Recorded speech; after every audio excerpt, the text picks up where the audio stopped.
साथियों, मैं अरविंद कुमार स्वागत करता हूं आपके अपने YouTube चैनल सक्सेस मंत्रा वाइब भव्या कश्यप में। विद्यार्थियों, आज का वीडियो बहुत ही खास होने वाला है क्योंकि आज के वीडियो में भारतीय संविधान के 5 महत्वपूर्ण टॉपिक के 60 MCQ एक ही वीडियो में कंप्लीट करेंगे।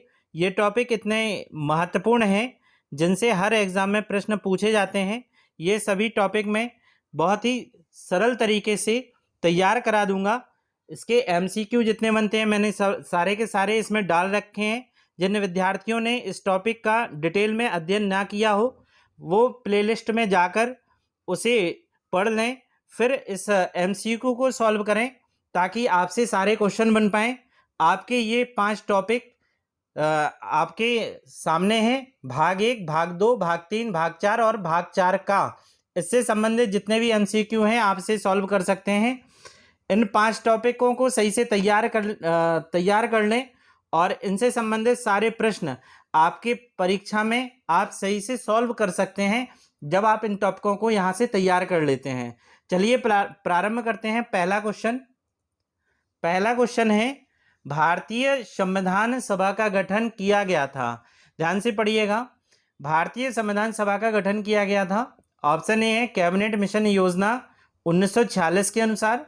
ऑप्शन बी है क्रिप्स मिशन 1942 के अनुसार। ऑप्शन सी है कैबिनेट मिशन योजना के अनुसार, सी है कैबिनेट मिशनरी योजना के अनुसार। ध्यान से पढ़िएगा इसे। ऑप्शन डी है भारत सरकार अधिनियम 1935 के अंतर्गत।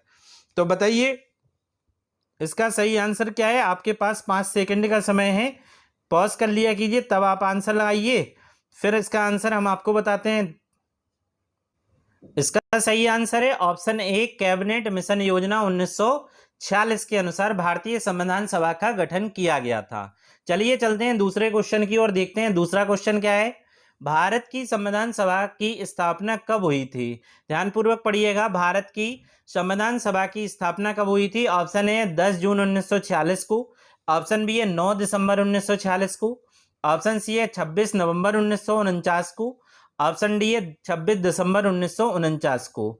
फटाफट इसका आंसर बताइए। इसका सही आंसर होगा ऑप्शन बी 9 दिसंबर 1946 को भारत की संविधान सभा की स्थापना की गई थी।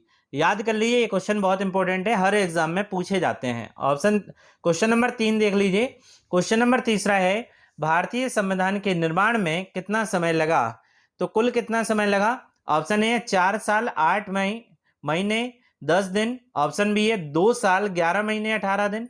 ऑप्शन सी है 3 साल 10 महीने 28 दिन। ऑप्शन डी है 5 साल 7 महीने 15 दिन। तो इसका सही आंसर लगा लीजिए। ऑप्शन बी इसका सही है, 2 साल 2 वर्ष 11 माह 18 दिन का इसमें समय लगा था भारतीय संविधान के निर्माण में। चलिए चलते हैं क्वेश्चन नंबर 4 की ओर, देखते हैं। क्वेश्चन नंबर 4 में है, भारतीय संविधान के निर्माण के समय संवैधानिक सलाहकार कौन था। मोस्ट इंपोर्टेंट क्वेश्चन है, पूछ रहा है संवैधानिक सलाहकार कौन था संविधान के निर्माण के समय। Option A doctor Bhimrao Ambedkar. Option B है BN राव। ऑप्शन सी है doctor Rajendra Prasad. Option D है KM मुंशी। तो इसका सही आंसर लगा लीजिए। इसका सही आंसर है ऑप्शन बी, BN राव संवैधानिक सलाहकार रहे थे उस समय। चलिए क्वेश्चन नंबर 5 को देख लेते हैं। क्वेश्चन नंबर 5 है, भारत संविधान सभा में उद्देश्य प्रस्ताव किसने पेश किया था। आपको ये बताना है संविधान सभा में उद्देश्य प्रस्ताव किसने पेश किया था। ऑप्शन ए है महात्मा गांधी जी ने। ऑप्शन बी है राजेंद्र प्रसाद जी ने। ऑप्शन सी है जवाहरलाल नेहरू जी ने। या ऑप्शन डी है भीमराव अंबेडकर जी ने। तो इसका सही आंसर आप लोग लगा लीजिए, फिर हम इसका आंसर बताते हैं। देखिए 9 दिसंबर 1946 को संविधान सभा की पहली बैठक हुई जिसमें अस्थायी अध्यक्ष आपको हम बता दें सच्चिदानंद सिन्हा बनाए गए। फिर 2 दिन बाद 11 दिसंबर 1946 को दूसरी बैठक हुई जिसमें स्थायी अध्यक्ष राजेंद्र प्रसाद बनाए गए। इसके बाद 13 दिसंबर 1946 को उद्देश्य प्रस्ताव प्रस्तावित हुआ था और ये उद्देश्य प्रस्ताव किसने पेश किया था। तो जवाहरलाल नेहरू जी, चाचा जी ने ये उद्देश्य प्रस्ताव पेश किया था। तो जवाहरलाल नेहरू इसका सही आंसर है ऑप्शन सी। चलिए चलते हैं क्वेश्चन नंबर 6 को। क्वेश्चन नंबर 6 है, संविधान की प्रारूप समिति के अध्यक्ष कौन थे। आपको बताना है संविधान की प्रारूप समिति के अध्यक्ष कौन थे। ऑप्शन ए है सरदार वल्लभ भाई पटेल। ऑप्शन बी है जवाहरलाल नेहरू। ऑप्शन सी है doctor Rajendra Prasad. Option D है भीमराव अंबेडकर जी। तो प्रारूप समिति जो है उसे पांडुलेखन समिति भी कहा जाता है, जिसके अध्यक्ष डॉक्टर भीमराव अंबेडकर जी थे। ऑप्शन डी इसका लगा लीजिए। अगर आपने वो डिटेल वाला वीडियो पढ़ रखा है तो ये क्वेश्चन आप सही से सॉल्व कर पाएंगे। सारे के सारे क्वेश्चन के आंसर आपको उसी वीडियो में मिल सकते हैं। ठीक है, पहले उसे पढ़ लें, फिर उसके बाद इन्हें सॉल्व कर लें। तो समझ लीजिए आपके सारे क्वेश्चन, इससे टॉपिक से संबंधित जितने भी क्वेश्चन बनेंगे वो आप कर पाएंगे एग्जाम में। क्वेश्चन नंबर 7 देख लीजिए। भारत की संविधान सभा की उद्घाटन बैठक की अध्यक्षता किसने की थी? तो आपको बताना है संविधान सभा की उद्घाटन जिस दिन हुआ उस बैठक की अध्यक्षता किसने की थी। ऑप्शन है A doctor Bhimrao Ambedkar, option B है doctor Rajendra Prasad, option C है पी उपेंद्र, ऑप्शन डी है सच्चिदानंद सिन्हा। तो बताइए फटाफट इसका सही आंसर क्या होगा। तो सही आंसर इसका लगा लीजिए ऑप्शन डी, सच्चिदानंद सिन्हा ने उस समय संविधान सभा के उद्घाटन बैठक की अध्यक्षता की थी। चलिए क्वेश्चन नंबर 8 की ओर। क्वेश्चन नंबर 8 कह रहा है संविधान सभा की अस्थायी अध्यक्ष कौन थे? अभी मैंने आपको बताया था संविधान सभा के अस्थायी अध्यक्ष कौन थे। तो जिस दिन बैठक हुई थी, उद्घाटन हुआ था, उसके अध्यक्ष जो बनाए गए थे वही संविधान सभा के अस्थायी अध्यक्ष थे। ऑप्शन ए में देख लीजिए doctor Bhimrao Ambedkar, option B doctor Rajendra Prasad, option C K M Munshi, option D doctor Sachchidanand Sinha. तो 9 दिसंबर 1946 को संविधान सभा की पहली बैठक हुई थी और उसी दिन संविधान सभा का गठन भी हुआ था। 9 दिसंबर 1946 को उसी दिन संविधान सभा की पहली बैठक हुई। साथ ही साथ संविधान सभा के अस्थायी अध्यक्ष भी उसी दिन चुना गया, डॉक्टर सच्चिदानंद सिन्हा जी को। तो ऑप्शन डी इसका सही है आपका। क्वेश्चन नंबर 9 पे चलते हैं और देखते हैं संविधान सभा का स्थायी अध्यक्ष कौन था। तो उसके जस्ट 2 दिन बाद 11 दिसंबर 1946 को ये स्थायी अध्यक्ष बनाए गए थे। अब किन्हें बनाया गया था? तो ऑप्शन देख लीजिए। ऑप्शन ए है जवाहरलाल नेहरू जी को, ऑप्शन बी है डॉक्टर राजेंद्र प्रसाद को, ऑप्शन सी है डॉक्टर सच्चिदानंद सिन्हा जी को, ऑप्शन डी है डॉक्टर के एम मुंशी को। तो सही आंसर लगा लीजिए ऑप्शन बी इसका सही है, डॉक्टर राजेंद्र प्रसाद जी को क्या बनाया गया था? संविधान सभा का स्थायी अध्यक्ष 11 दिसंबर 1946 को चुना गया। 11 दिसंबर 1946 को नियुक्त किए गए थे स्थायी अध्यक्ष के रूप में। चलिए क्वेश्चन नंबर 10 पे चलते हैं। क्वेश्चन नंबर 10 है भारतीय संविधान बनाने हेतु संविधान सभा के कुल कितने अधिवेशन हुए? आपको बताना है संविधान सभा के कुल कितने अधिवेशन हुए थे संविधान निर्माण के लिए। ऑप्शन ए है 10, ऑप्शन बी है 11, ऑप्शन सी है 12, ऑप्शन डी है 14। फटाफट इसका आंसर लगा लीजिए। इसका सही आंसर है ऑप्शन सी 12। कितने अधिवेशन हुए थे? तो 12 अधिवेशन हुए थे। चलिए क्वेश्चन नंबर 11 पे चलते हैं। क्वेश्चन नंबर 11 कह रहा है मोस्ट इंपोर्टेंट है, भारतीय संविधान को संविधान सभा ने अंगीकृत किया। तो कब अंगीकृत किया गया ये आपको बताना है। तो इसका देख लीजिए सही आंसर क्या होगा। ऑप्शन ए है 9 दिसंबर 1946 को, ऑप्शन बी है 26 जनवरी 1946 को, ऑप्शन सी है 26 नवंबर 1949 को, ऑप्शन डी है 26 जनवरी 1950 को। तो इसका सही आंसर आपको बताना है। ये कई बार एग्जाम में पूछा गया क्वेश्चन है, बहुत सरल क्वेश्चन है। देखिए एक क्वेश्चन बनता है संविधान सभा ने भारतीय संविधान को कब अंगीकृत किया ये, और एक क्वेश्चन बनता है भारतीय संविधान कब लागू हुआ। तो अंगीकृत अलग है और लागू अलग है, ठीक है ना। तो अंगीकृत किया गया 26 नवंबर 1949, ऑप्शन सी सही है इसका। ध्यान से देखते चलिए, आपके सारे क्वेश्चन एग्जाम में सही होंगे। भारतीय संविधान बहुत ही सरल तरीके से मैंने उसमें समझाया था, आप लोगों ने उसे बहुत ज़्यादा उस पर व्यू भी आए हैं, बहुत अच्छा लगा देख के कि उस पर आपने कमेंट भी किया कि अच्छी वीडियो है। साथ ही साथ सरल तरीके से मैंने उसमें समझा रखा था, सारे क्वेश्चन उसी वीडियो से बन रहे थे। तो आप यहाँ प्रैक्टिस कीजिए केवल, लेकिन उसे डिटेल में पढ़ लीजिए, प्लेलिस्ट में वो वीडियो आपको मिल जाएगी। क्वेश्चन नंबर 12 कह रहा है भारत की संविधान सभा ने राष्ट्रीय ध्वज को सर्वप्रथम कब स्वीकार किया था?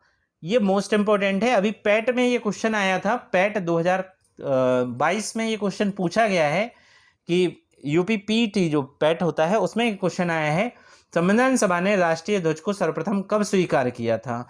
ऑप्शन ए है 22 जुलाई 1947 को, ऑप्शन बी है 10 जून 1947 को, ऑप्शन सी है 15 अगस्त 1947 को, ऑप्शन डी है 26 जनवरी 1947 को। तो इसका सही आंसर पहले आप लोग लगा ले वीडियो पॉज करके, फिर मैं जो आंसर बता रहा हूं उस पे देख लें कि सही था आपका कि गलत था। तो इसका सही आंसर है ऑप्शन ए 22 जुलाई 1947 को संविधान सभा ने राष्ट्रीय ध्वज को स्वीकार किया था। क्वेश्चन नंबर 13 देख लीजिए। क्वेश्चन नंबर 13 अभी मैंने बताया था कब अंगीकृत हुआ और कब लागू हुआ। वहां पे अंगीकृत आपको बताया मैंने, यहां पे लागू देखना है आपको। भारतीय संविधान कब लागू हुआ? क्वेश्चन नंबर 13 कह रहा है ऑप्शन ए है 26 नवंबर 1949, ऑप्शन बी है 26 जनवरी 1950, ऑप्शन सी है 15 अगस्त 1950, ऑप्शन डी है 15 अगस्त 1949।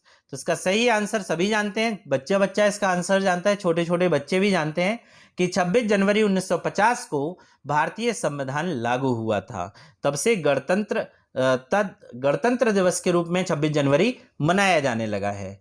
चलिए क्वेश्चन नंबर 14 देख लीजिए। क्वेश्चन नंबर 14 कह रहा है भारत शासन द्वारा राजकीय चिन्ह कब से अंगीकृत किया गया था? जो राजकीय चिन्ह है भारत सरकार का, वो भारत शासन द्वारा कब से अंगीकृत किया गया था, ये आपको बताना है। ये भी क्वेश्चन एग्जाम में कई बार पूछा गया है। ऑप्शन ए है 15 अगस्त 1948, ऑप्शन बी है 2 अक्टूबर 1947, ऑप्शन सी है 26 जनवरी 1948, ऑप्शन डी है 26 जनवरी 1950। फटाफट इसका आंसर बताइए आप लोग। तो इसका सही आंसर है जिस दिन संविधान लागू हुआ था उसी दिन भारत शासन द्वारा या भारत सरकार द्वारा राजकीय चिन्ह को एडॉप्ट किया गया था, अंगीकृत किया गया था। तो इसका सही आंसर लगा लीजिए 26 जनवरी 1950। ऑप्शन डी इसका सही है। चलिए क्वेश्चन नंबर 15 पे चलते हैं। क्वेश्चन नंबर 15 कह रहा है, देखिए ये डेटों वाले इसलिए मैंने डाल दिए हैं क्योंकि यहां से कई बार एग्जाम में क्वेश्चन पूछा गया है। ये यूपी टेट में आया हुआ क्वेश्चन है। क्वेश्चन नंबर 15 इसमें कह रहा है भारत के राष्ट्रगान, जैसे कहते हैं जन गण मन अधिनायक जय हो, ये जो राष्ट्रगान है कि हिंदी संस्करण को अपनाया गया था। तो हिंदी संस्करण को जो राष्ट्रगान भारत का है उसे कब अपनाया गया था? ऑप्शन ए है 26 जनवरी 1950 को, ऑप्शन बी है 15 अगस्त 1947 को, ऑप्शन सी है 26 जनवरी 1949 को, ऑप्शन डी है 24 जनवरी 1950 को। तो जब संविधान लागू हुआ उसके 2 दिन पहले से अपनाया गया, तो 24 जनवरी 1950 इसका सही आंसर लगा लीजिए। 24 जनवरी 1950 ये इसका सही आंसर है। क्वेश्चन नंबर 16 देख लेते हैं। क्वेश्चन नंबर 16 बहुत इंपॉर्टेंट है। इसमें कहा है संविधान सभा कांग्रेस थी और कांग्रेस भारत था।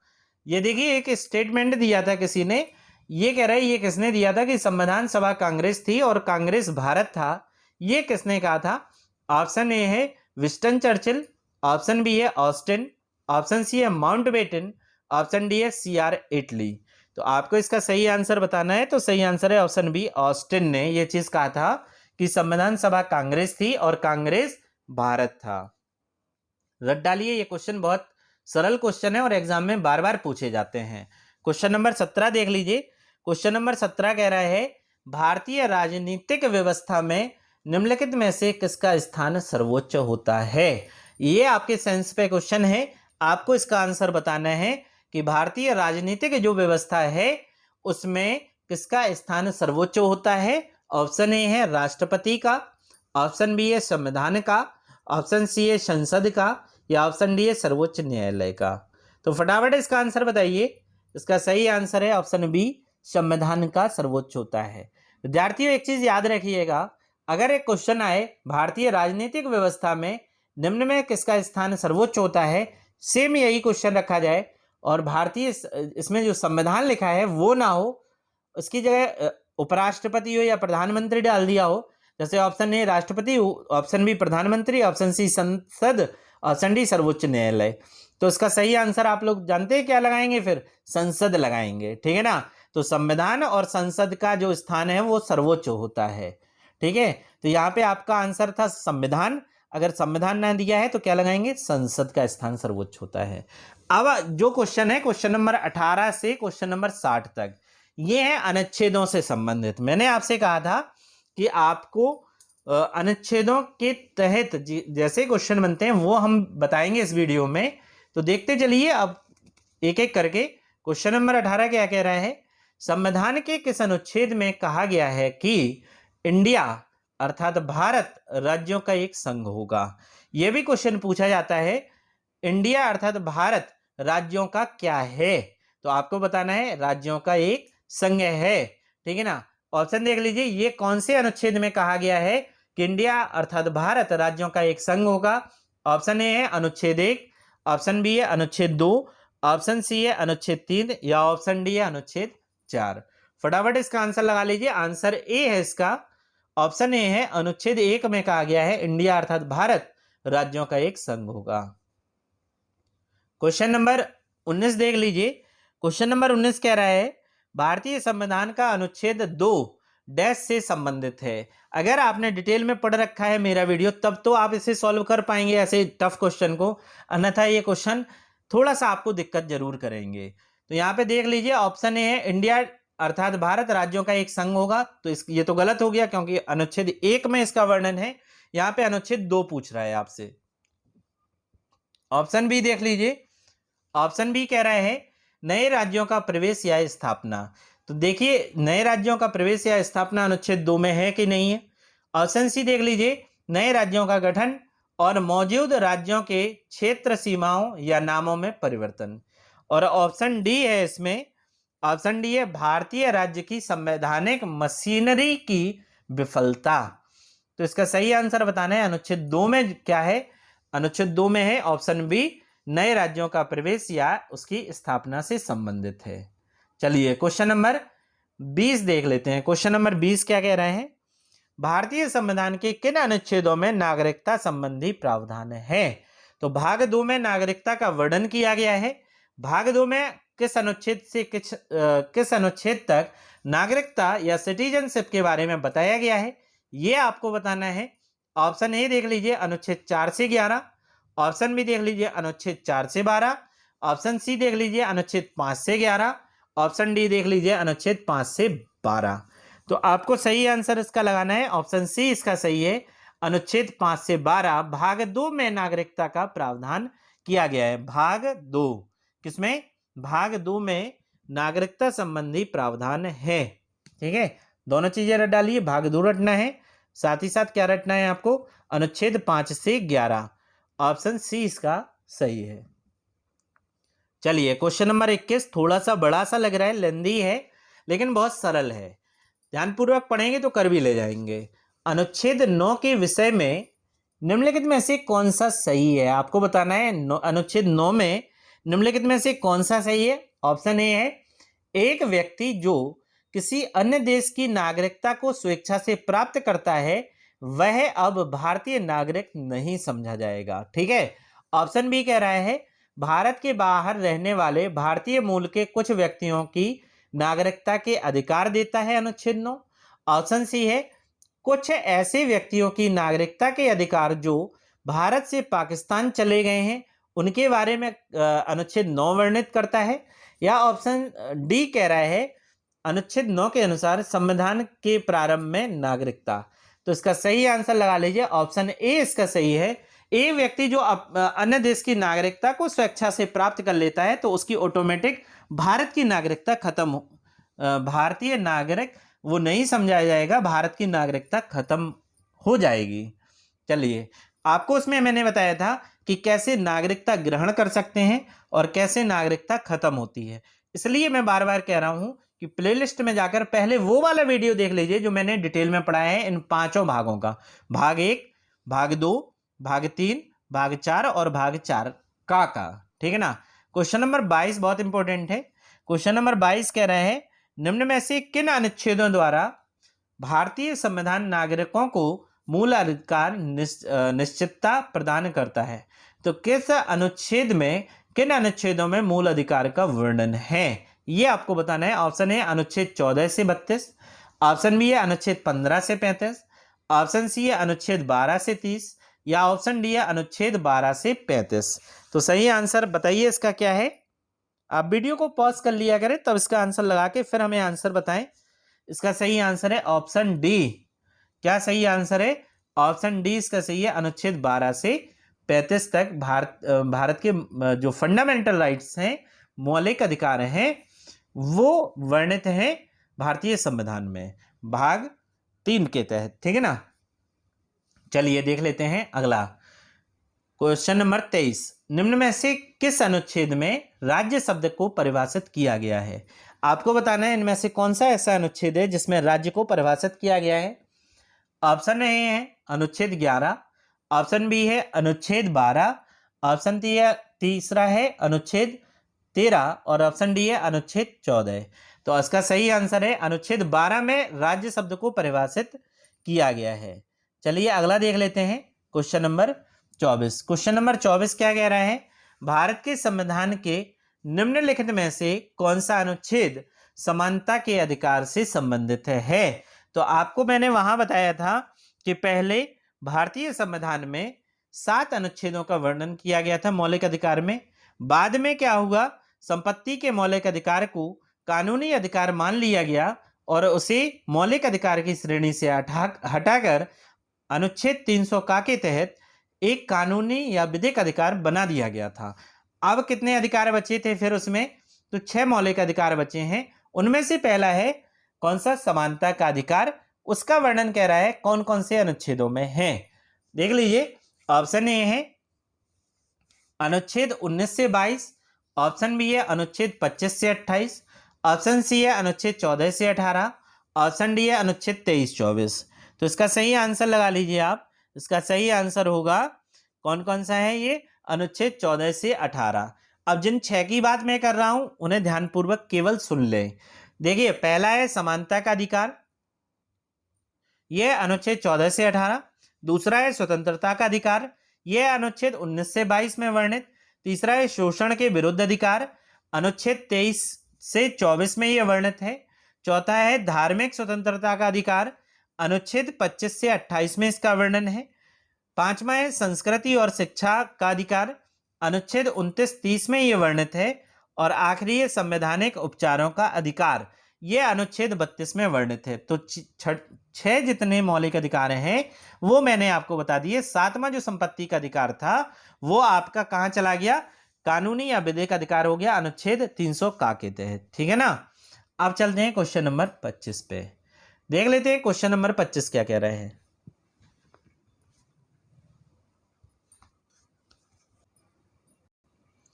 क्वेश्चन नंबर 25 कह रहा है किस अनुच्छेद में वर्णित है कि, बड़े ध्यानपूर्वक पढ़िएगा ये स्टेटमेंट, राज्य भारत के राज्य क्षेत्रों में किसी व्यक्ति को विधि के समक्ष समानता से या विधियों के समान संरक्षण से वंचित नहीं करेगा। ये किस आर्टिकल में कहा गया है? ये क्वेश्चन पूछा गया है। ऑप्शन ए है अनुच्छेद 12, ऑप्शन बी है अनुच्छेद 13, ऑप्शन सी है अनुच्छेद 14, ऑप्शन डी है अनुच्छेद 15। तो इसका सही आंसर लगा लीजिए ऑप्शन सी, अनुच्छेद 14 में इसका वर्णन किया गया है कि राज्य भारत के राज्य क्षेत्र में किसी व्यक्ति को विधि के समक्ष समानता से या विधियों के समान संरक्षण से वंचित नहीं करेगा। यह अनुच्छेद 14 में वर्णित है। चलिए चलते हैं क्वेश्चन नंबर 26 पे और देखते हैं क्या क्वेश्चन है। यह कह रहा है राज्य किसी नागरिक के विरुद्ध के केवल धर्म, मूलवंश, जाति, लिंग, जन्मस्थान या इनमें से किसी भी आधार पर कोई विभेद नहीं करेगा। यह संविधान के किस अनुच्छेद में वर्णित है? ऑप्शन देख लीजिए, अनुच्छेद 14 ऑप्शन ए कह रहा था, ऑप्शन बी है अनुच्छेद 15, ऑप्शन सी है अनुच्छेद 16, ऑप्शन डी है अनुच्छेद 17। फटाफट इसका आंसर लगा लीजिए। अनुच्छेद 14, अनुच्छेद 15, अनुच्छेद 15 में यह कहा गया है कि राज्य धर्म, मूलवंश, जाति, लिंग, जन्मस्थान या इनमें से किसी भी आधार पर कोई विभेद नहीं करेगा किसी भी नागरिक के विरुद्ध। ठीक है, अनुच्छेद 15 में यह वर्णित है। क्वेश्चन नंबर 27 कह रहा है लोक नियोजन के विषय में अवसर की समानता। लोक नियोजन होता है सरकारी नौकरी, जैसे उसके विषय में अवसर की समानता संविधान का कौन सा अनुच्छेद अधिकार प्रदान करता है? यह क्वेश्चन पूछा गया है। ऑप्शन ए अनुच्छेद 15, ऑप्शन बी अनुच्छेद 17, ऑप्शन सी अनुच्छेद 16, ऑप्शन डी है अनुच्छेद 23। तो इसका सही आंसर है अनुच्छेद 16। अनुच्छेद 16 में कहा गया है कि लोक नियोजन के विषय में अवसर की समानता अनुच्छेद 16 देगा। ठीक है ना। अगला है question number 28, most important, double star लगा लीजिए। ये क्वेश्चन कई बार, हजारों बार एग्जाम में देखने को आपको मिला होगा। क्वेश्चन नंबर 28 है, भारत के संविधान का निम्न में से कौन सा अनुच्छेद अस्पष्टता का उन्मूलन, जिसे कहते हैं छुआछूत का अंत, ठीक है, तथा किसी भी रूप में इसके आचरण का निषेध करता है। निषेध मतलब रोकता है। देख लीजिए कौन सा अनुच्छेद है ये। ऑप्शन ए अनुच्छेद 17, ऑप्शन बी है अनुच्छेद 19, ऑप्शन सी है अनुच्छेद 27, ऑप्शन डी है अनुच्छेद 32। तो इसका सही आंसर लगा लीजिए। अनुच्छेद 17 में इसका वर्णन है छुआछूत का अंत, जिसे कहते हैं अस्पष्टता का उन्मूलन। ठीक है, ये अंत कर रहा है अनुच्छेद 17। क्वेश्चन नंबर 29 देख लीजिए, भारतीय संविधान का कौन सा अनुच्छेद उपाधियों का अंत सुनिश्चित करता है।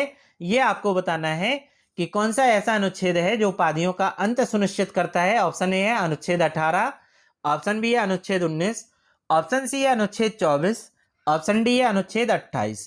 तो इसका सही आंसर आपको बताना है, क्या होगा। इसका सही आंसर है ऑप्शन ए अनुच्छेद 18। ये उपाधियों का अंत सुनिश्चित करता है। जो राजा रजवाड़े की उपाधियां हुआ करती थी उनका इसने अंत किया। साथ ही साथ जो उपाधियां किसी व्यक्ति को दे दिया जाया करती थी उसका भी इसने अंत किया।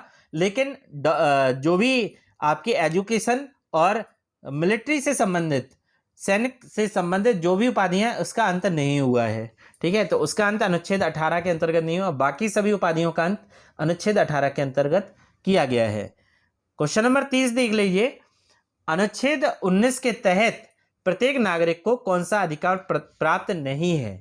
तो आपको बताना है अनुच्छेद 19 के तहत प्रत्येक नागरिक को कौन सा अधिकार प्राप्त नहीं है। ऑप्शन ए है शांतिपूर्वक और शस्त्र के बिना एक साथ एकत्र होने का अधिकार, ऑप्शन बी है भाषण और अभिव्यक्ति की स्वतंत्रता का अधिकार, ऑप्शन सी है संघ बनाने का अधिकार, ऑप्शन डी है शोषण या बंधुआ मजदूरी के विरुद्ध अधिकार। तो ऑप्शन डी इसका गलत है, ये इसमें अधिकार नहीं है। ठीक है, इसका अधिकार का वर्णन आगे हम बताएंगे। ये अधिकार आपका मिलेगा अनुच्छेद 23 में। ठीक है, 19 में इसका वर्णन नहीं है। अगर आप केवल क्वेश्चन आंसर भी सॉल्व कर लेते हैं तो आपको एक एक अनुच्छेद मैंने यहाँ पे क्लियर किया है, आप उसी से इसे तैयार कर सकते हैं। विद्यार्थियों, अगर आपको वीडियो की क्वालिटी, वीडियो का कंटेंट और सक्सेस मंत्रा भाई भव्या कश्यप के टीचरों की मेहनत पसंद आ रही है तो वीडियो को लाइक और ज़्यादा से ज़्यादा शेयर करें। कमेंट बॉक्स में फीडबैक अपना जरूर दें कि आपको वीडियो कैसा लग रहा है। ठीक है, आपको ये वीडियो कैसा लगा कमेंट बॉक्स में जरूर बताया करें। उससे हम लोगों को एनर्जी मिलती है कि आपको अच्छा लगा तो अगला वीडियो और अच्छा बनाएंगे और अच्छे टॉपिक पे बना के आपको देंगे। क्वेश्चन नंबर 31 पे देख लेते हैं। क्वेश्चन नंबर 31 कह रहा है, भारतीय संविधान के किस अनुच्छेद में प्रेस की स्वतंत्रता दी गई है। ये डबल स्टार लगा लीजिए, मोस्ट इंपोर्टेंट है ये। तो आपको बताना है किस अनुच्छेद में, भारतीय संविधान के किस अनुच्छेद में प्रेस की स्वतंत्रता दी गई है। देख लीजिए, ऑप्शन ए है अनुच्छेद 19(1), ऑप्शन बी है अनुच्छेद 20(1), ऑप्शन सी है अनुच्छेद 21(1), ऑप्शन डी अनुच्छेद 22(1). तो इसका सही आंसर लगा लीजिए। अनुच्छेद 19(1) के तहत भारतीय संविधान में प्रेस की स्वतंत्रता दी गई है। 19 नहीं, 19(1) या 19 का लिखा होगा एग्जाम में। क्या लिखा होगा? 19(1) लिखा होगा या 19 कोष्टक में का लिखा होगा, याद रखिए। ठीक है ना। चलिए क्वेश्चन नंबर 32 पे चलते हैं।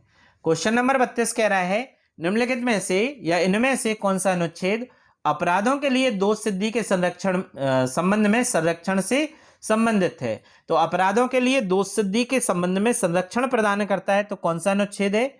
देख लीजिए क्वेश्चन नंबर 32 जो कह रहा है उसका ऑप्शन देख लीजिए। ऑप्शन ए अनुच्छेद 19, ऑप्शन बी है अनुच्छेद 20, ऑप्शन सी है अनुच्छेद 21, ऑप्शन डी है अनुच्छेद 22। तो इसका सही आंसर लगा लीजिए। इसका सही आंसर है अनुच्छेद 20। क्या लगाएंगे सही आंसर? अनुच्छेद 20 में इसका वर्णन किया गया है। चलिए चलते हैं क्वेश्चन नंबर 33 पे।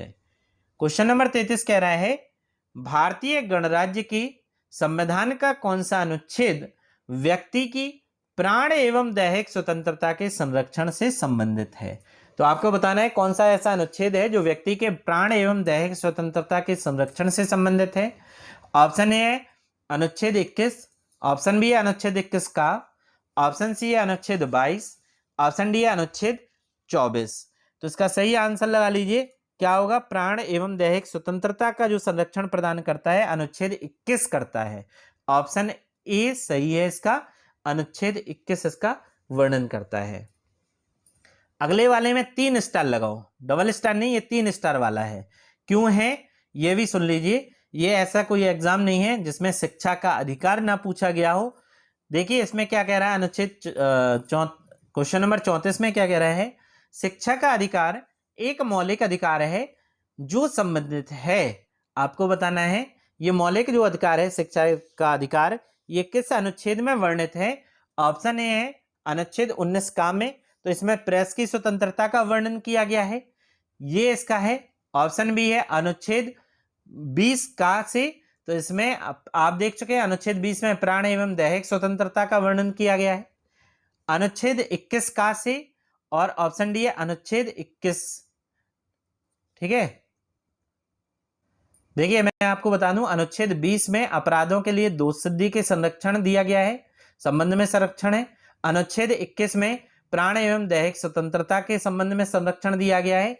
अब अनुच्छेद 21 का में, ऑप्शन सी है इसका, अनुच्छेद 21 का में किसका वर्णन है?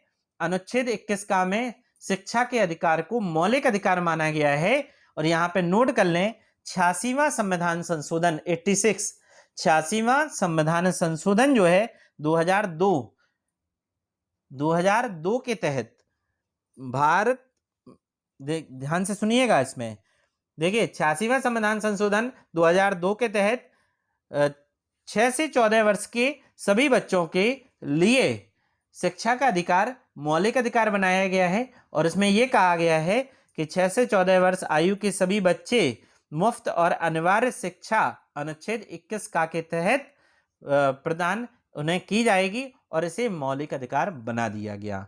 समझ गए? इसमें आपको क्या क्या याद रखना है? 86वें संविधान संशोधन 2002 याद रखना है, जिसके तहत शिक्षा को मौलिक अधिकार, शिक्षा का अधिकार एक मौलिक अधिकार बना है अनुच्छेद 21 का के तहत। ये सारी चीजें आपको इसमें याद रखना है। क्वेश्चन नंबर 35 देख लेते हैं। क्वेश्चन नंबर 35 कह रहा है, संविधान का अनुच्छेद 22 डैश सुनिश्चित करता है। तो क्या सुनिश्चित कर रहा है? ऑप्शन ए है गिरफ्तारी के दौरान या हिरासत में दुर्व्यवहार से बचाव का अधिकार। ऑप्शन बी संवैधानिक उपचारों का अधिकार। ऑप्शन सी शोषण के खिलाफ अधिकार। ऑप्शन डी शिक्षा का अधिकार। तो इसमें आपको बता दें, शिक्षा का अधिकार अभी आपने लगाया 21 का के तहत। शोषण का खिलाफ अधिकार इसमें नहीं है आपका, क्योंकि ये चला जाएगा अनुच्छेद 23 में। संवैधानिक उपचारों का अधिकार इसमें नहीं है, ये चला जाएगा अनुच्छेद 32 में। जैसे हम बता रहे हैं आपको, ऐसे ही अनुच्छेद रटे होने चाहिए, तब जाके आप एग्जाम में अच्छा कर सकते हैं भारतीय संविधान को, अन्यथा थोड़ा सा मुश्किल हो जाता है वहां पे क्वेश्चन सही करना। देखिए जो इसमें ऑप्शन ए है, गिरफ्तारी के दौरान या हिरासत में दुर्व्यवहार से बचाव का अधिकार देता है अनुच्छेद 22। ठीक है, चलिए चलते हैं क्वेश्चन नंबर 36 पे। क्वेश्चन नंबर 36 कह रहा है, भारत के संविधान के अनुच्छेद 22(2) के अनुसार, ध्यान से सुनिए, अनुच्छेद 22(2) के अनुसार किसी व्यक्ति को दंडाधिकारी के प्राधिकार के बिना डैश की अवधि से अधिक हिरासत में नहीं रखा जा सकता। ठीक है, अगर किसी अधिकारी ने किसी व्यक्ति को गिरफ्तार किया है तो कितनी अवधि तक वह हिरासत में, कितनी अवधि से अधिक वह हिरासत में नहीं रख सकता, यह क्वेश्चन कह रहा है। ऑप्शन ए है 12 घंटे, ऑप्शन बी है 36 घंटे, ऑप्शन सी है 24 घंटे, या ऑप्शन डी है 48 घंटे। तो देखिए आपको हम बता दें कि अगर किसी ने, किसी अपराधी को किसी अधिकारी ने उसे क्या किया है, हिरासत में रखा है, तो वो 24 घंटे के अंतर्गत अंदर 24 कितने घंटे, 24, इसमें यात्रा का समय नहीं मापा जाएगा, यात्रा नहीं मानी जाएगी। उसे जो पास के न्यायालय के मजिस्ट्रेट के सामने उसे क्या करना पड़ेगा, सामने बताना पड़ेगा कि इसलिए हमने इसे हिरासत में लिया था। ठीक है ना, 24 घंटे ये समय है, इसमें आपका यात्रा का समय नहीं माना जाएगा। क्वेश्चन नंबर 37 देख लीजिए। 37 कह रहा है, इनमें से कौन सा लेख मानव के दुर्व्यापार और बालाश्रम का प्रतिषेध करता है। तो कौन सा अनुच्छेद है, आपको ये बताना है कि मानव के दुर्व्यापार और बालाश्रम का ये प्रतिषेध करता है। ऑप्शन ए है अनुच्छेद 28, ऑप्शन बी है अनुच्छेद 23, ऑप्शन सी है अनुच्छेद 32, ऑप्शन डी है अनुच्छेद 24। सही आंसर आप बताइए। मानव के दुर्व्यापार और बालाश्रम का प्रतिषेध, तो ये अनुच्छेद 23 ऑप्शन बी चला गया है। इसमें हमने आपको बताया था डिटेल में कि दास बना के उसे नहीं रह सकते, मानव के क्रय विक्रय नहीं कर सकते, किसी लड़का या लड़की को या पुरुष या स्त्री को बेच नहीं सकते हैं। ठीक है, ये किस में आ जाएगा, मानव दुर्व्यापार में आ जाएगा। ठीक है, चलिए चलते हैं क्वेश्चन नंबर 38 पे। क्वेश्चन नंबर 38 कह रहा है भारत के संविधान का कौन सा अनुच्छेद 14 से कम उम्र के बच्चों को कारखानों और खानों आदि में नियोजित करने से रोकता है। नियोजित मतलब उसे मना करता है। ठीक है, तो कौन सा ऐसा अनुच्छेद है जो 14 से कम उम्र के बच्चों को खानों और कारखानों में काम करने से रोकता है। डबल स्टार लगा लीजिए, ये मोस्ट इंपोर्टेंट है, कई एग्जाम में पूछा जा चुका है, तो आपको याद रखना है कौन सा अनुच्छेद है। ऑप्शन देख लीजिए, अनुच्छेद 23 तो ये तो नहीं है, ये अभी मैंने बताया है। ऑप्शन बी है अनुच्छेद 26, ऑप्शन सी है अनुच्छेद 24, ऑप्शन डी है अनुच्छेद 25।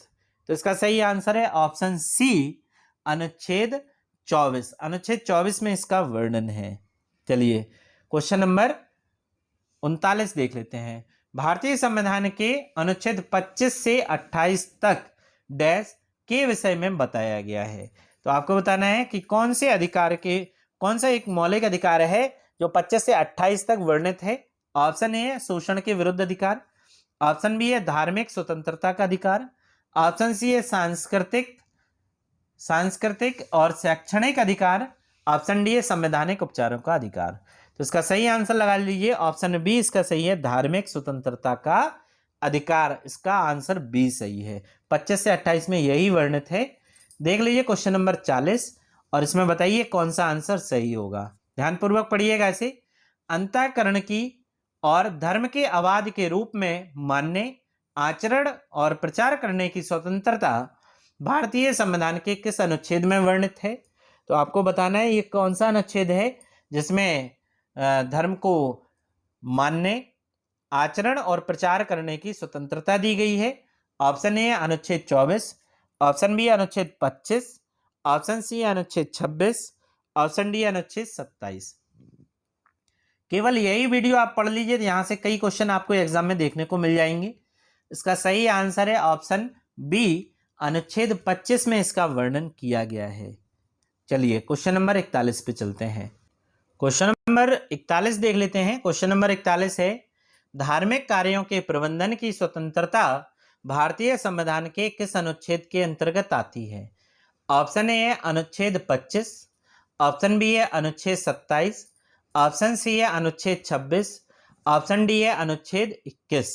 तो इसका सही आंसर लगा लीजिए। सही आंसर है ऑप्शन सी, अनुच्छेद 26 में धार्मिक कार्यों के प्रबंधन की स्वतंत्रता दी गई है। ठीक है, क्वेश्चन नंबर 42 देख लीजिए। क्वेश्चन नंबर 42 कह रहा है निम्नलिखित में से कौन सा अनुच्छेद अल्पसंख्यकों के हितों की सुरक्षा से संबंधित है। तो कौन सा ऐसा अनुच्छेद है जो अल्पसंख्यकों के हितों से संबंधित है। ऑप्शन ए है अनुच्छेद 35, ऑप्शन बी है अनुच्छेद 32, ऑप्शन सी है अनुच्छेद 28, ऑप्शन डी है अनुच्छेद 29। तो इसका सही आंसर लगा लीजिए। इसका सही आंसर है अनुच्छेद 29। क्वेश्चन नंबर 43 के जाने के पहले एक बात बताऊं मैं आपको कि अभी हाल ही में जो पेपर हुआ था वीडियो री एग्जाम 2018 का, जो अभी हाल ही में पेपर हुआ है आपके 26 जून को और 27 जून को, दो पालियों में हुआ है, 4 पालियों में टोटल हुआ है। उसका एनालिसिस पहली पाली का हमने आपको कराया था, 26 जून की पहली पाली का कराया था।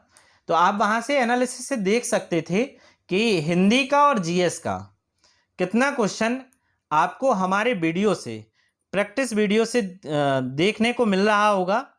तो आप साथ ही साथ मैंने आपको उसके पहले जो पीसीएस का 2023 का पेपर हुआ था प्रीलिज्म का, उसका भी पेपर सॉल्व कराया था, उसका एनालिसिस कराया था। उसमें भी आपको देखने को मिल रहा था कि कितने सारे क्वेश्चन आपको इस वीडियो से, मतलब जीएस के वीडियो से देखने को मिले, साथ ही साथ हिंदी के वीडियो से देखने को मिले। और मैं आपको गारंटी देता हूं कि जो आने वाला एग्जाम है यूपी टेट और सुपर टेट, वहां पर जो भी एग्जाम के क्वेश्चन होंगे वो आपको हमारे इस चैनल से देखने को मिलेंगे। और यूपी पुलिस आने वाला है, उसके क्वेश्चन भी आपको यहाँ पे देखने को मिलेंगे। अभी आगे हम लोग आरओ समीक्षा अधिकारी जो है आरओ 2023, उसके लिए भी वीडियो बनाना शुरू करने वाले हैं। उसके लिए हमारी टीम काम कर रही है। तो उसमें हिंदी के जो क्वेश्चन आते हैं 60 क्वेश्चन आपको प्रीलिम्स में देखने को मिलते हैं।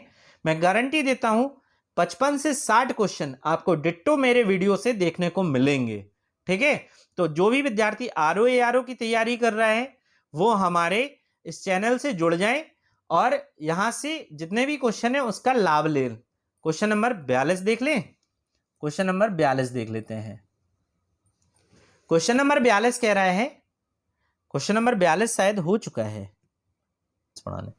क्वेश्चन नंबर 43 है, शिक्षण संस्थाओं की स्थापना और प्रशासन के लिए अल्पसंख्यकों का अधिकार भारतीय संविधान के निम्नलिखित अनुच्छेदों में से कौन सा है। तो आपको बताना है शिक्षण संस्थाओं की स्थापना और प्रशासन के लिए अल्पसंख्यकों का अधिकार कौन से अनुच्छेद में वर्णित है। ऑप्शन ए है अनुच्छेद 25, ऑप्शन बी है अनुच्छेद 30, ऑप्शन सी है अनुच्छेद 32 या ऑप्शन डी है अनुच्छेद 31। तो इसका सही आंसर लगा लीजिए ऑप्शन बी, अनुच्छेद 30 में इसका वर्णन किया गया है कि शिक्षण संस्थाओं की स्थापना और प्रशासन के लिए अल्पसंख्यकों का ये अधिकार दे रहा है आपको अनुच्छेद 30। देखिए, आपको अपने मौलिक अधिकार आने चाहिए कि हमारे फंडामेंटल राइट्स क्या हैं, साथ ही साथ फंडामेंटल ड्यूटीज क्या हैं, मौलिक कर्तव्य क्या हैं, ये भी आपको आना चाहिए। इसलिए भारतीय संविधान आपको पढ़ाया भी जाता है, सिलेबस में भी रखा जाता है। साथ ही साथ प्राइमरी और जूनियर की जो बुक चलती हैं सरकारी एनसीईआरटी, उसके सबसे लास्ट वाले पृष्ठ पर और पहले वाले पृष्ठ के पीछे आपको कहीं ना कहीं नागरिकता के बारे में दिया होगा, कहीं ना कहीं मौलिक अधिकार के बारे में दिया होगा, कहीं ना कहीं मौलिक कर्तव्य के बारे में दिया होगा। ये इसलिए दिया रहता है कि बच्चे इनके बारे में जानकारी रखें कि हमारे फंडामेंटल राइट्स क्या हैं, हमारा सिटीजनशिप क्या है, हमारे फंडामेंटल ड्यूटीज क्या है। तो आप इसके जानकारी ये बच्चे को पता होने चाहिए। आप तो अभी बड़े हो चुके हैं, तैयारी कर रहे हैं कंपटीशन की, ठीक है ना, सरकारी नौकरी के लिए तैयारी कर रहे हैं, आपको तो ये रटा होना चाहिए। क्वेश्चन नंबर 44 देख लेते हैं। क्वेश्चन नंबर 44 कह रहा है, संपत्ति का अधिकार भारतीय संविधान के तहत एक मौलिक अधिकार था। मैंने आपको बताया है कि ये मौलिक अधिकार था। भारतीय संविधान के किस अनुच्छेद में संपत्ति का अधिकार वर्णित था। ठीक है, अभी इसे हटा दिया गया है, लेकिन ये वर्णित तो था ही। तो कौन से अनुच्छेद में वर्णित था? ऑप्शन ए अनुच्छेद 30 में वर्णित था, ऑप्शन बी अनुच्छेद 31 में, ऑप्शन सी अनुच्छेद 32 में या ऑप्शन डी अनुच्छेद 33 में। फटाफट इसका आंसर बताइए आप लोग। तो इसका सही आंसर है ऑप्शन बी, अनुच्छेद 31 में इसका वर्णन था।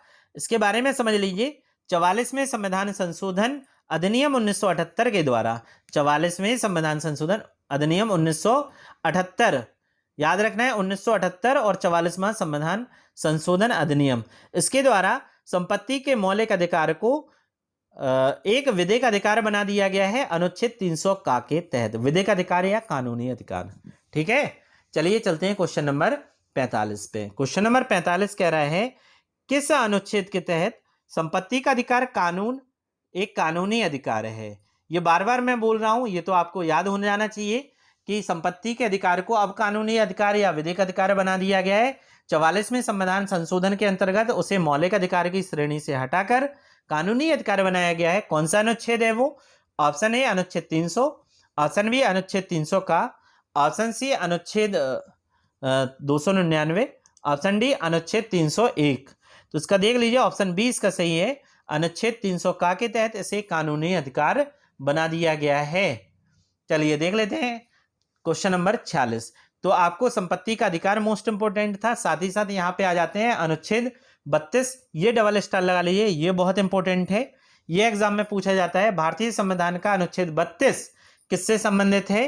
ये आपको बताना है। ऑप्शन ए है जीवन के अधिकार से, ऑप्शन बी है संपत्ति के अधिकार से, ऑप्शन सी है संवैधानिक उपचार के अधिकार से, या ऑप्शन डी है वित्तीय आपातकाल से।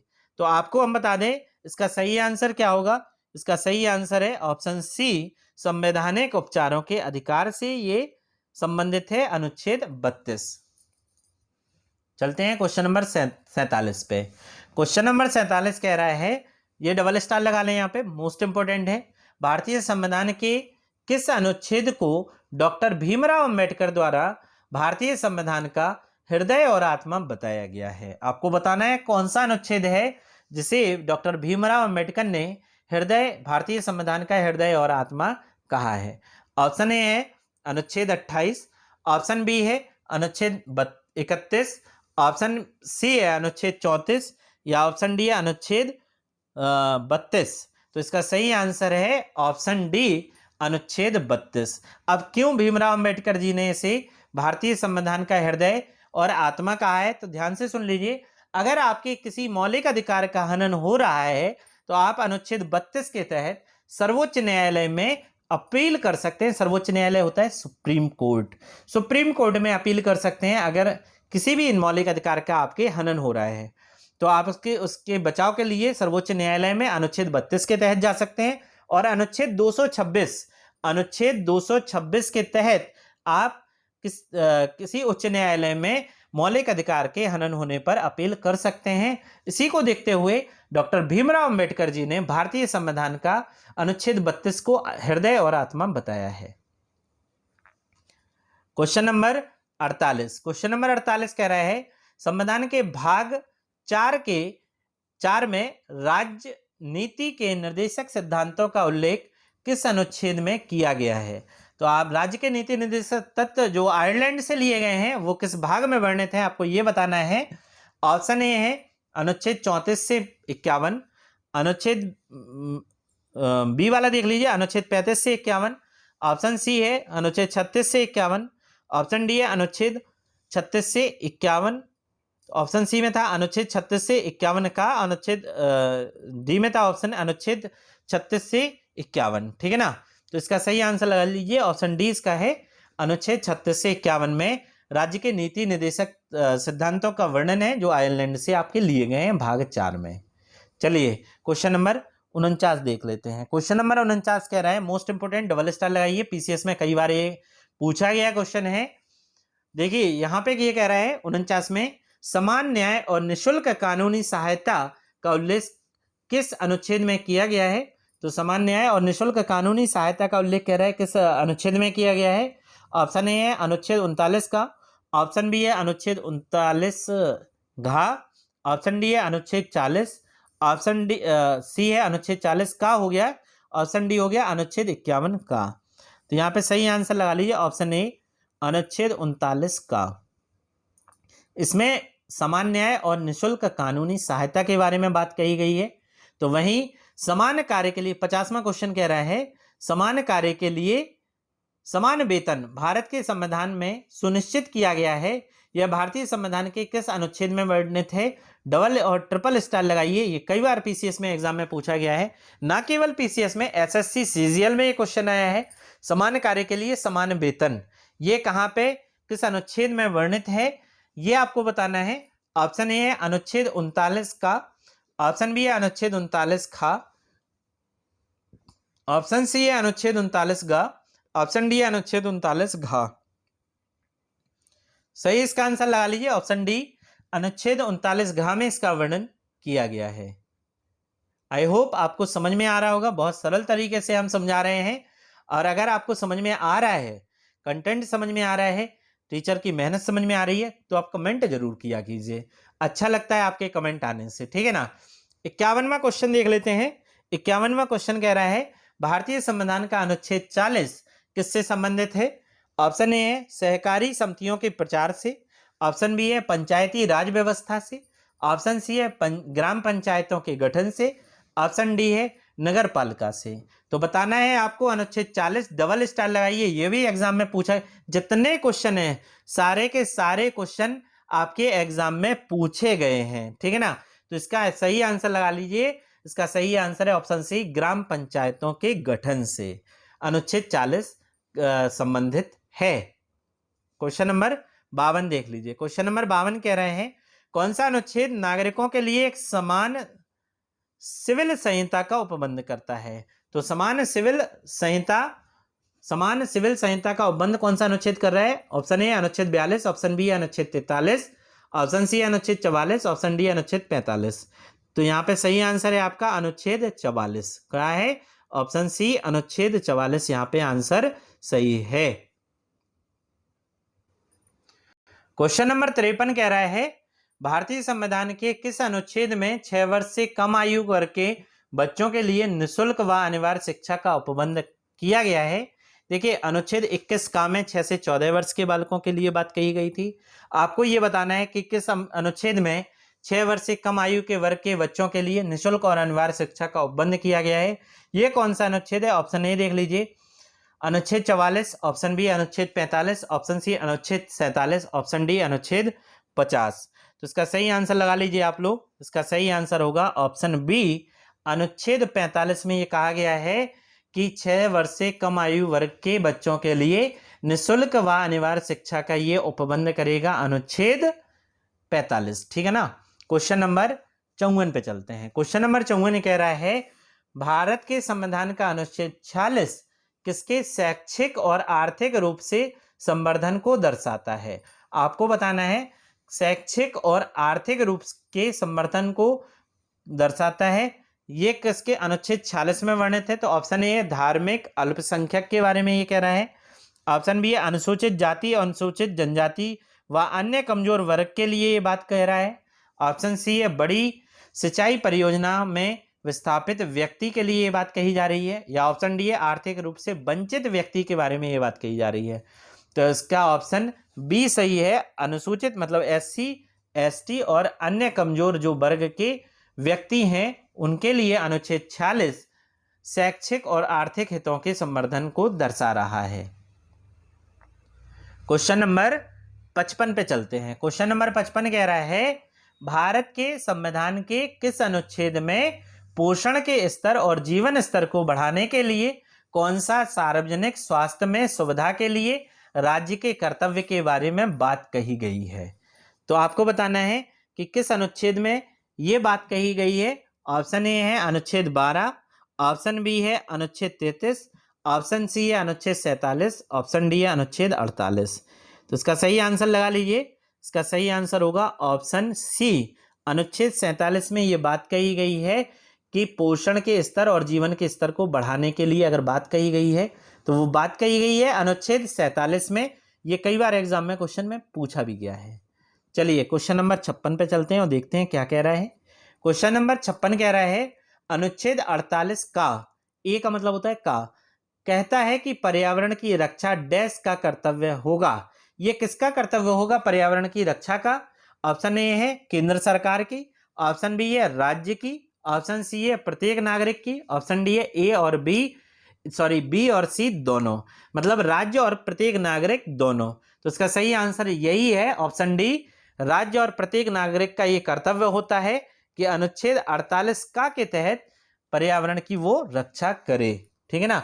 अनुच्छेद 48 का याद रखिए पर्यावरण संरक्षण से संबंधित है। क्वेश्चन नंबर, ये यूपी टेट में पूछा गया क्वेश्चन है और सुपर टेट में भी आ सकता है, दोनों याद रखिए। ये अनुच्छेद 48 का किससे संबंधित है? पर्यावरण के संरक्षण से संबंधित है। और किसी रक्षा प्रदान, कौन रक्षा प्रदान करेगा? तो राज्य करेंगे और प्रत्येक नागरिक करेंगे। ठीक है। चलिए चलते हैं क्वेश्चन नंबर 47 पे। क्वेश्चन नंबर 47 कह रहा है, क्वेश्चन नंबर 57 कह रहा है राष्ट्रीय महत्व के स्मारकों और स्थानों और वस्तुओं का संरक्षण का उल्लेख किस अनुच्छेद में किया गया है? कई व्यक्ति क्या करते हैं, जाके जो राष्ट्रीय स्मारक होते हैं वहां घूम रहे हैं, वहां पे गुटखा ही थूक दिए हैं। बड़े बदतमीज होते हैं ना कुछ लोग, गुटखा थूक देते हैं और से खरोच के उस पर अपने महबूबा का नाम लिख रहे हैं। तो ये सब चीजें नहीं करनी चाहिए। ये राष्ट्रीय महत्व की धरोहर है, इन्हें बचा के रखना चाहिए कि आने वाली पीढ़ी इन्हें जाने कि ये किला किस लिए बनवाए जाते थे, ये किला किसका बना हुआ है। ठीक है ना। पहले कैसे लोग राजा रहा करते थे, रानियां रहा करती थी, सैनिक रहा करते थे, ये सारी चीज़ें धरोहरें हैं, इन्हें ऐसा नहीं करना चाहिए जैसा आप लोग कर रहे हैं। आप लोग तो नहीं करते, कुछ उद्दंड विद्यार्थी कह सकते हैं, वो जाके करते भी हैं, ठीक है ना। और भी आम इंसान हैं जो कर रहे हैं, उन्हें नहीं करना चाहिए ऐसा। क्वेश्चन नंबर 57 कह रहा है राष्ट्रीय महत्व के स्मारक और स्थानों और वस्तुओं का संरक्षण अगर दे रहा है तो कौन सा अनुच्छेद दे रहा है? ऑप्शन ए अनुच्छेद 49, ऑप्शन बी है अनुच्छेद 39, ऑप्शन सी है अनुच्छेद 211, ऑप्शन डी है अनुच्छेद 50। तो इसका सही आंसर है ऑप्शन ए, अनुच्छेद 49 के तहत ये बात कही गई है। चलिए क्वेश्चन नंबर 58 पे चलते हैं और देखते हैं क्या क्वेश्चन कह रहा है। डबल स्टार लगा लीजिए, मोस्ट इंपोर्टेंट है। निम्नलिखित में से कौन सा अनुच्छेद राज्य की सार्वजनिक सेवा में न्यायपालिका को कार्यपालिका से अलग करता है? तो कौन सा लेख या अनुच्छेद है जो न्यायपालिका को कार्यपालिका से अलग कर रहा है? कई बार एग्जाम में क्वेश्चन में पूछा गया है। ऑप्शन देख लेते हैं। ऑप्शन ए है अनुच्छेद 49, ऑप्शन बी है अनुच्छेद 50, ऑप्शन सी है अनुच्छेद 51, ऑप्शन डी है अनुच्छेद 52। तो इसका सही आंसर है अनुच्छेद 50। अनुच्छेद 50 जो है राज्य की सार्वजनिक सेवा में न्यायपालिका को कार्यपालिका से अलग करता है, करना कहता है। कौन सा अनुच्छेद? अनुच्छेद 50 है। चलिए क्वेश्चन नंबर 59 पे चलते हैं। क्वेश्चन नंबर 59 कह रहा है, सेकंड लास्ट क्वेश्चन है, बहुत इंपॉर्टेंट क्वेश्चन है। अंतरराष्ट्रीय शांति और सुरक्षा की अभिवृद्धि का उल्लेख किस अनुच्छेद में किया गया है? ऑप्शन ए है अनुच्छेद 50 में, ऑप्शन बी है अनुच्छेद 51 में, ऑप्शन सी है अनुच्छेद 52 में, या ऑप्शन डी है अनुच्छेद 51 का में। तो इसका सही आंसर लगा लीजिए। इसका सही आंसर है अनुच्छेद 51 में। इसका वर्णन किया गया है कि अंतरराष्ट्रीय शांति और सुरक्षा की अभिवृद्धि का इसमें उल्लेख किया गया है अनुच्छेद 51 के तहत। चलिए आज का आखिरी क्वेश्चन देखते हैं और इसका सही आंसर आप लोग बताइएगा। संविधान के अनुच्छेद 51 का में क्या शामिल है? आपको बताना है इसमें क्या शामिल है। ऑप्शन ए है बाल अधिकार, ऑप्शन बी है मानव अधिकार, ऑप्शन सी है मौलिक कर्तव्य, या ऑप्शन डी है मौलिक अधिकार। तो सभी वीडियो की भांति इसका भी आंसर हम छोड़ते हैं आपके लिए।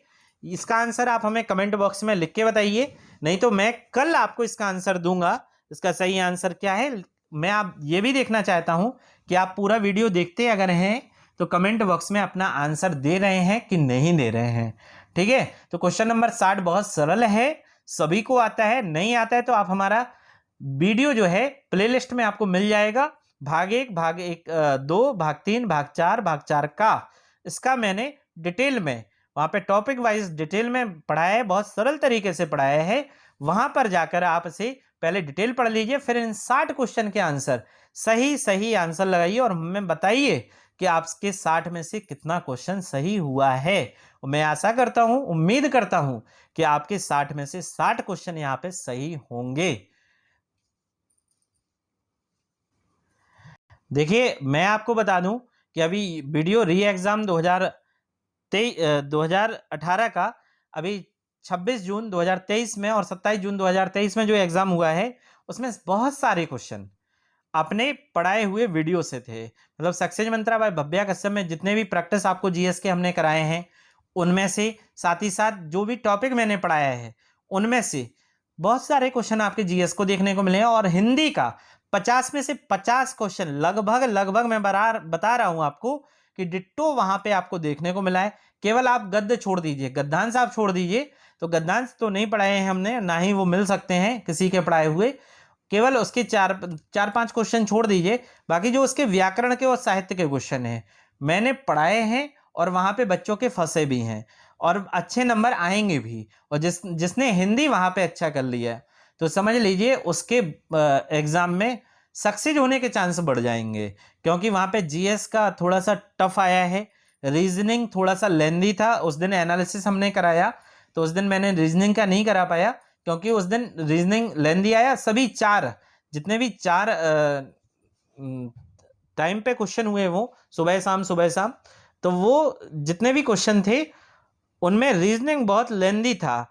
कहीं पजल इतनी बड़ी थी कि एक क्वेश्चन पे 4-4, एक पजल पे 4-4 क्वेश्चन दे रखे थे, ठीक है ना। तो वहां पे अगर जिसने आपका जीएस का पोर्शन ठीक कर लिया, रीजनिंग में 30 तक भी खींच ले गया, 30 से 35 तक खींच ले गया हो, और साथ ही साथ जीएस 30 से 35 खींच ले गया हो, और हिंदी को उसने करीब 50 तक पहुंचाया या 45 तक पहुंचाया।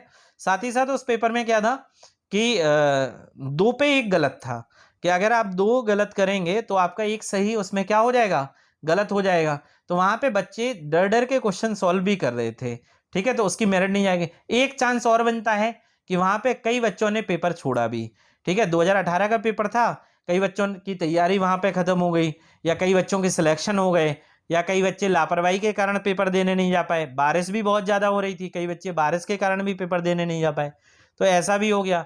तो जिन बच्चों के वहाँ पर 100 तक छू रहे हैं, 100 तक मैं कह रहा हूँ, 100, 101, 102, मतलब 101, 102 तक जो जा रहे हैं, तो समझ लीजिए वो माइनस मार्किंग के बाद, तो यहाँ पे आप समझ लीजिए कि उनके बच्चों के सिलेक्शन होने के चांस बढ़ जाएंगे, ठीक है ना?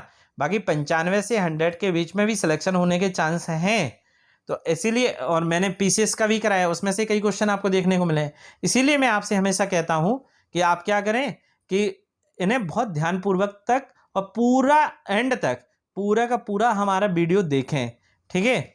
उम्मीद करता हूं आज का टॉपिक आपको पसंद आया होगा। जो भी टॉपिक मैंने किया है, ये संविधान का भाग 1, भाग 2, भाग 3, भाग 4 और भाग 4 का, ठीक है ना, जिसके में संघ और राज्य क्षेत्र, नागरिकता, साथ ही साथ मौलिक अधिकार, नीति निर्देशक तत्व, मौलिक कर्तव्य, ये सब मैंने इसमें पढ़ाए हैं। उसके संबंधित जितने भी क्वेश्चन इसमें बने हैं, सारे के सारे क्वेश्चन बहुत इंपॉर्टेंट थे, और जितने भी अनुच्छेद थे, सारे अनुच्छेद इंपॉर्टेंट थे। अगर आपको ये टॉपिक, ये वीडियो पसंद आया है, तो हमारे यूट्यूब चैनल सक्सेस मंत्रा बाय भव्या कश्यप को लाइक करें, कमेंट करें, और ज़्यादा से ज़्यादा अपने दोस्तों में, अपने रिश्तेदारों में शेयर करें। धन्यवाद।